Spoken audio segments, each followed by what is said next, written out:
Good morning guys! Lumayo ako doon kasi maingay yung video ni Alex. Ayan. So today is finally my day off and dadaling ko si Alex sa kanyang nursery. It's raining again at mahangin siya. Similar to yesterday. Talagang madilim sa labas, tapos mahangin, malakas ang ulan. Yan, ganyan lang. Wala pa kami dito. Traffic guys. Papuntang nursery. Hi guys, it took about 30 minutes. So right now, it's 9:30 na. 30 minutes kung hinatid. Took about 30 minutes sa paghatid kay Alex sa nursery. At ayun nga, umiyak na naman. Bakit pag ako umiiyak, pag yung daddy niya, hindi siya umiiyak? Ganun lang daw yung iyak. Tapos papasok na. Pag ako, sa bahay pa lang umiiyak na. Tapos sa kotse, titigil siya kasi nakikita niya yung view. Pero once na nandun na siya sa sa harapan, ay hindi pala, nasa gate na kami ng nursery niya. Ayun na, umiiyak na talaga, may luha pa siya kanina. Ano ba yan? Okay guys, so ginawa ko, naglista ako. Kasi pag nasa phone ko siya nilista yung gagawin ko, ito yung mga gagawin ko for today. Pag sa phone, hindi ko masyadong namamonitor. At least, pag nandito siya, madali lang siyang tingnan, tapos i-check ko na lang. Ayan. So, 10 o'clock ngayon, time check. 10 o'clock. And, meron lang akong 4 hours para maglinis kasi meron akong schedule ng massage at 3. So, gusto ko by 2 o'clock, tapos na ako. Kasi magbabiyahe pa ako. Although, I would give it 30 minutes to travel kasi magpa-park pa ako, medyo malayo yung parking, mga 8 minutes walk according kay Google, tapos maulan, so ma-traffic. So I would leave here around 2:30. Okay guys, maglilinis na ako ngayon ng aming banyo.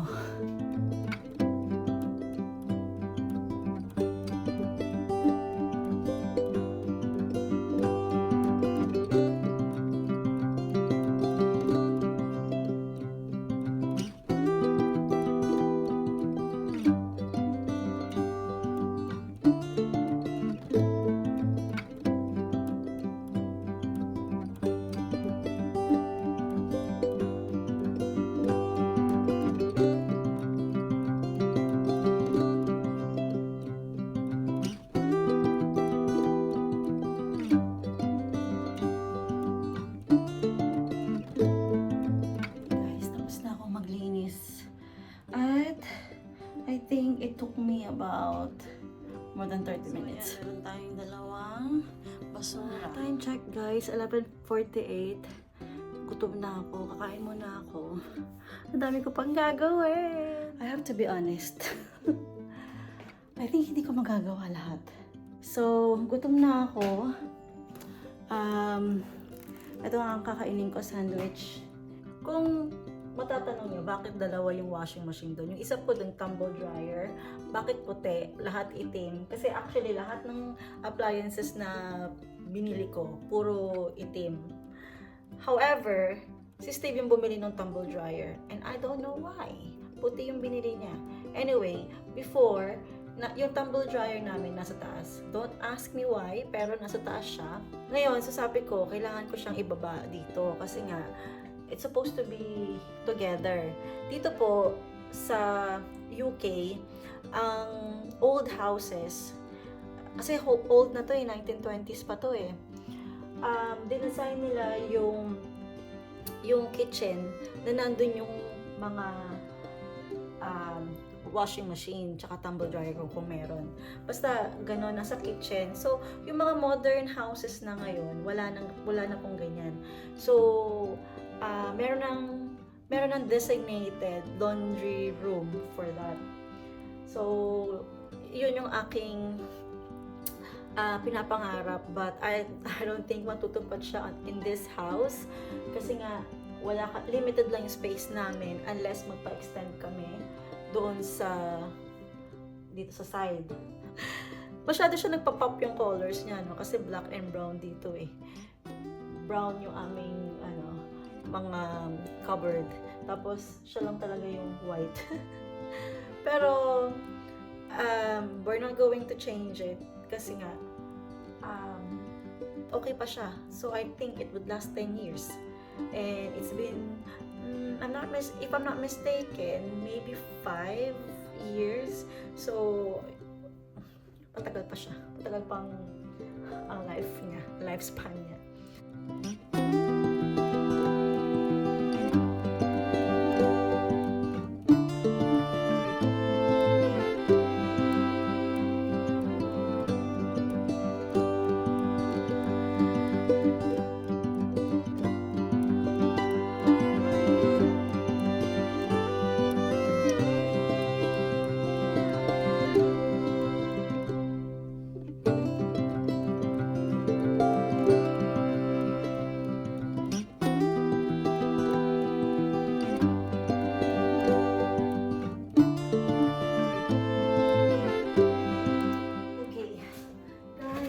Medyo malapit-lapit na ako matapos.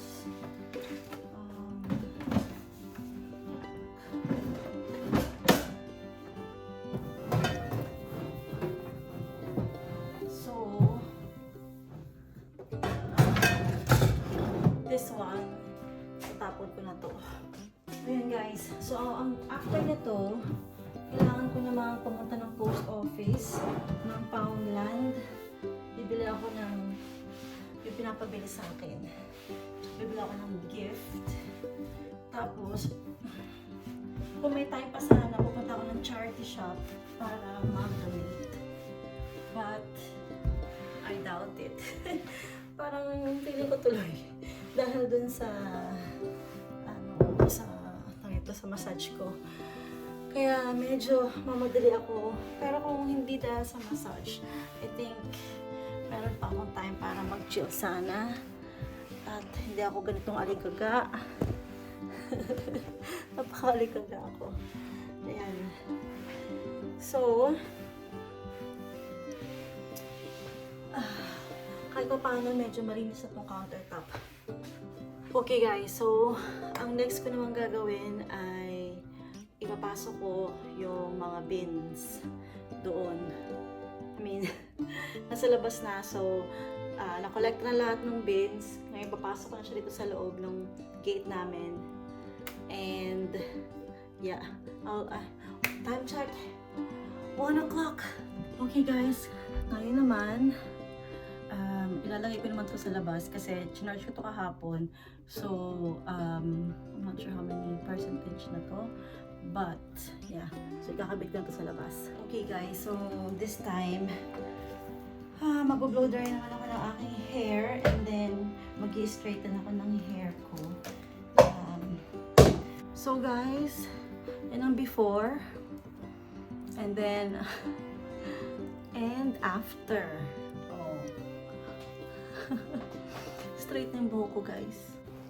Itong box na to, dadaling ko, magdadrive ako kasi umuulan para hindi naman mabasa yung box. And then, yeah, I'll prepare na.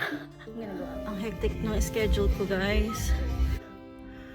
Akala ko guys, chill lang, na konting linis, pero para ako na-stress, tsaka para ako masyadong pressured. Alam niyo yun, hindi ko ma-explain na parang lagi ako nagmamadali. Anyway, I'm going.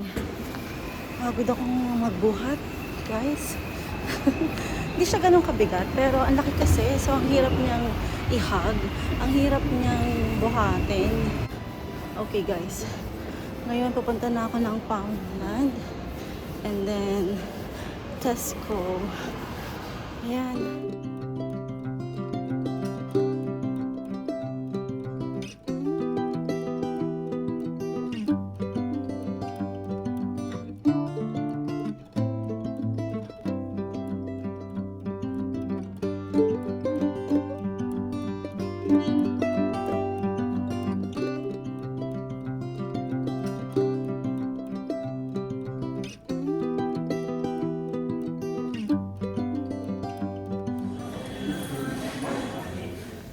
Okay guys, sa pa rin ang ulo ko. Nakatulog ako kanina sa massage. Anyway, so, tumawag ako kay Steve kasi bibili ako sa McDonald's ng food.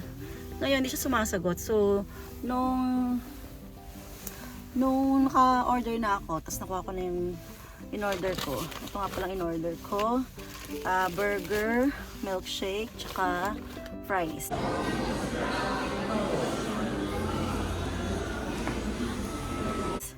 So, nung nakuha ko na yung in-order ko, tumawag na siya sa akin. Sabi niya, gusto rin daw niya ng milkshake. So, umorder ako ngayon ng milkshake. Mabilis lang yung order ko eh. Pero ang tagal nung order niya bago ko nakuha. Siguro mga more than 15 minutes na yun. So, number 84 ako. Tapos 97 na yung tinatawag. So, hi guys! Dito na kami sa bahay. Sinundo ko si Alex. Ayan. After ng massage, dumiretso na ako sa kanyang nursery. Hi, Alex! Okay, guys, papakita ko sa inyo yung pinamili ko kanina doon sa may town center. So, bumili ako ng birthday cards, 3, kasi 3 pieces for 2 pounds. So, nisip ko, sino ba mga bibilhan ko? Meron naman. Yan yung design ng isa, just for you.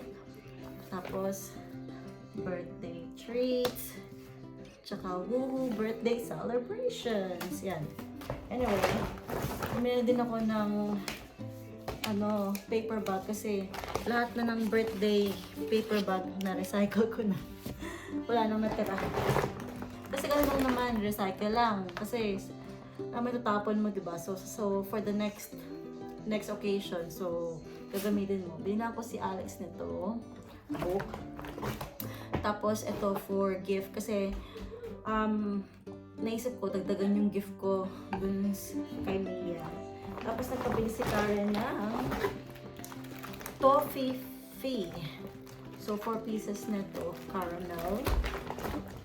Hazelnut and caramel with creamy nougat and chocolate. Hindi ko pa ina-try.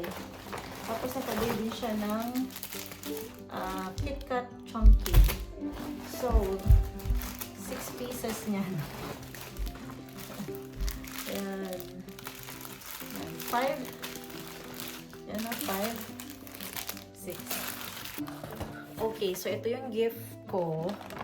Kung natatanda nyo sa dati kong vlog.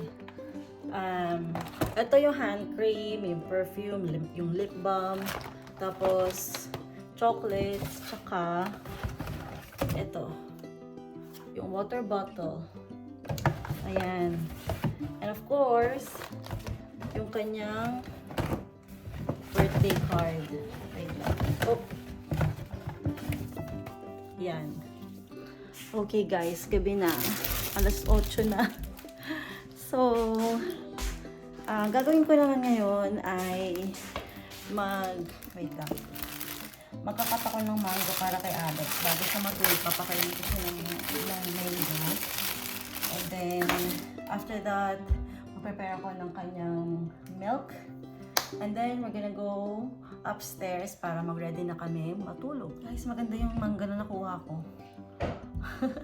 Yellow na yellow. Okay guys, so yun lang. And I'm gonna end this vlog. So, si Steve nasa type boxing siya. Kaya, ayun, nakakapag-vlog ako pag wala siya. Anyway, ano ba yung kukunin ko dito? So, ayun lang nga guys. See you tomorrow.